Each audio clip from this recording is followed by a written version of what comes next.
මචං හිච්ච ඉන්ටර්නෙට් එකේ නරක දේවල් බලන්න පුරුදු වෙලා කියලා පන්ති බාර ගුරුතුමී මට කිව්වා. පොඩ්ඩක් හොයලා බලපන් ඈ. මොනවා? මේ අපේ හිච්චා? ඒකට කලබල වෙන්න එපා. පොඩ්ඩක් උපක්‍රමශීලීව දැනගනින් ඕක හරියට. සිද්ධිය ඇත්ත නැත්ත හොයාගන්න සානක උපක්‍රමශීලී වෙන්න තීරණය කරා. හිච්චා? සියතුමනි. මම චුට්ටක් එළියට යනවා. සීනි කිලෝ එකක් අරන් එන්න. අම්මත් ගෙදර නෑ. ඉන්ටර්නෙට් එකේ බිල් එක ගෙවලා තියෙන්නේ. හොඳට වැඩ. පරිස්සමෙන් ඉදටල ඉඳපන්. පියතුමා ගෙදරින් ගියපු විදිය හිච්චා ආසාවෙන් බලාගෙන හිටියා. කාමරේට දුවපු හිච්චා ලැප්ටොප් එක දාගන්නවා. හිච්චා!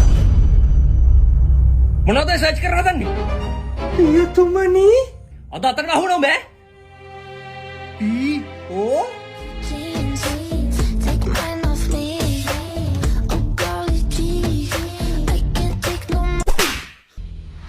තෝමන් කවුරු කියලා හිතන් ඉන්නේ? මම මෝඩයෙක් කියලාද? යකෝ මම ඉංග්‍රීසි ගුරුවරයෙක්. ෆාදර් කියන්නේ මෙහෙමද? PHER. මෝඩයා.